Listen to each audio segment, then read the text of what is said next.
You're listening to TurkishSoccer.com's Turkish Football and Turkish Super League podcast. Hello, everyone. My name is Ahmet Turgut. Welcome to a brand new edition of Turkish Football and Turkish Super League podcast. Next 15 minutes, we'll recap what happened in the week 21. Also, we recap what happened today on Thursday in the European competitions, and we'll preview the week 22 coming up starting on Friday. So stay tuned for those. Let's start with what things happened just today on Thursday. Well, it was not a good night for Turkish teams in the European competitions, even though Fenerbahçe and Galatasaray are in the playoffs. But one thing, Besiktas is out of the European competitions. So all that transfers, getting a new coach, did it help? As I said before, it was not going to help. So Besiktas out.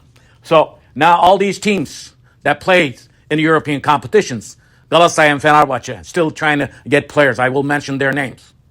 Are they going to help? No. They're just paying a lot of doughs to these very famous names, players, and coaches. Not doing anything in Europe. It might do something in your Turkish Super League, which is nothing. That is why these teams are spending all this money. Years and years.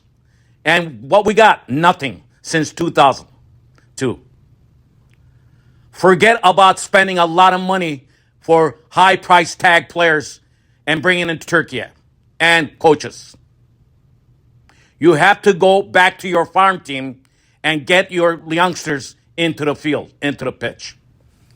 Galatasaray, they were undefeated. They're still undefeated in the Turkish Super League. They were also undefeated in the European competitions. What a bad night for them.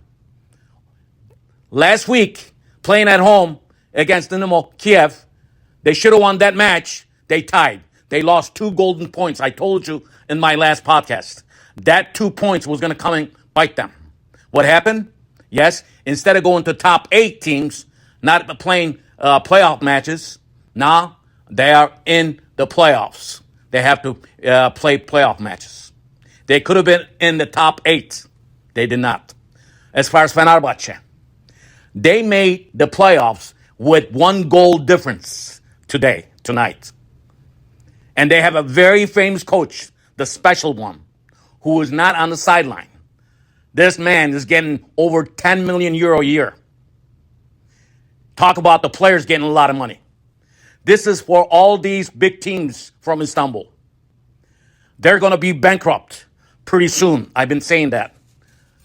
This is my motto today because I am very disappointed to talk about all this negative stuff. It's been going on in the Turkish Super League. But when we're back in the Turkish Super League, there's a fight between Galatasaray and Fenerbahçe because they're in the title race. What good is it if you win the Turkish Super League if you can't do anything in the European competitions?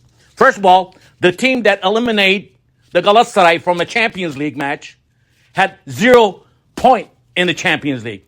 That was a disaster to start for Galatasaray. Not a disaster.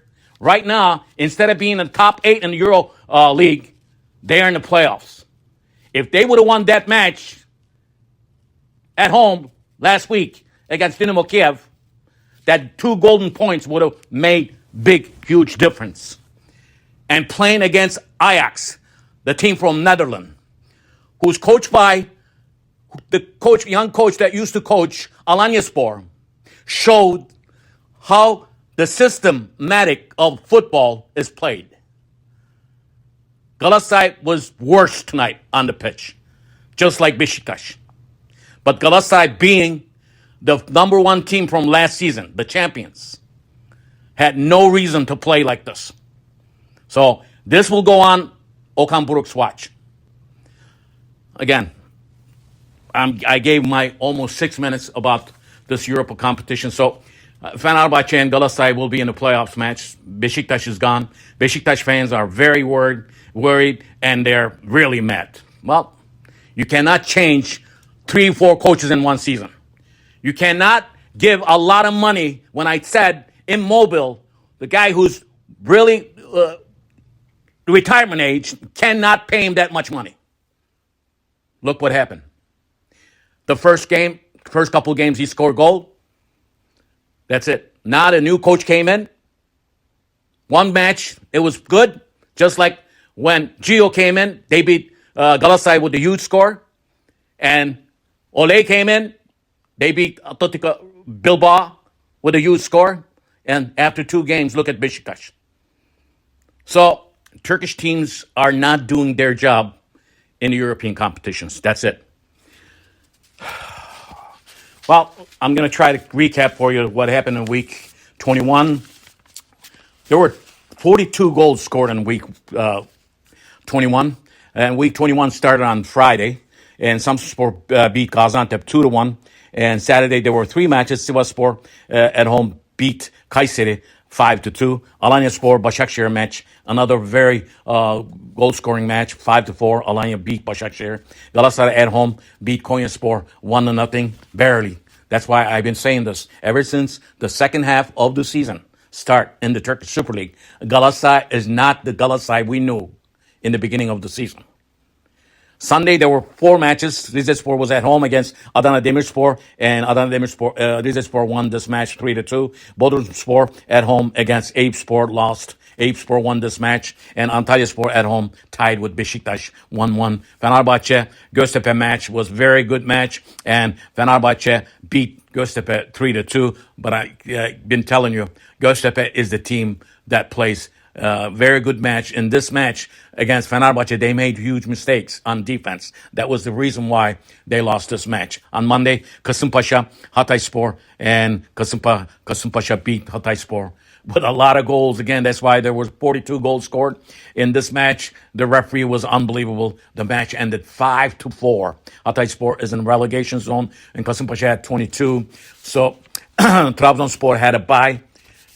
You probably remember what I said about Trabzonspor way back in 3 weeks when Trabzonspor was in almost in a relegation zone.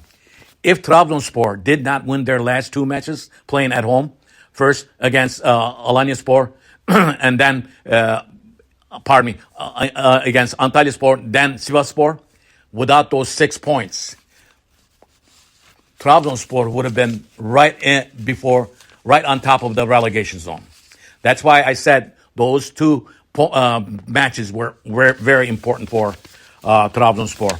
We'll talk about the week 23, but I want to give you the standings for first place team Galatasaray with 54, second place team Fenerbahçe with 48, third place team Samsunspor with 40 points, fourth place team Eyüpspor with 36, fifth place team Göztepe with 34, sixth place team Besiktas with 32. Besiktas is not even top 5. Bottom of the barrel, the last team is Adana Demirspor with 5, 18th place team Hatayspor with 10, and 17th place team Kayserispor with 16 points, and Bodrumspor also with 16 points, who's in 16th place.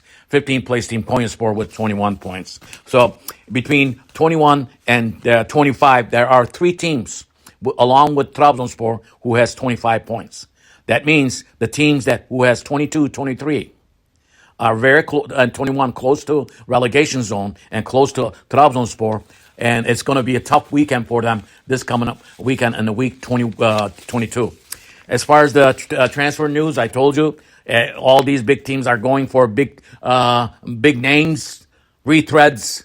They think that they're going to help them win the championship. Fenerbahçe got on loan Talisca, who played for Besiktas before.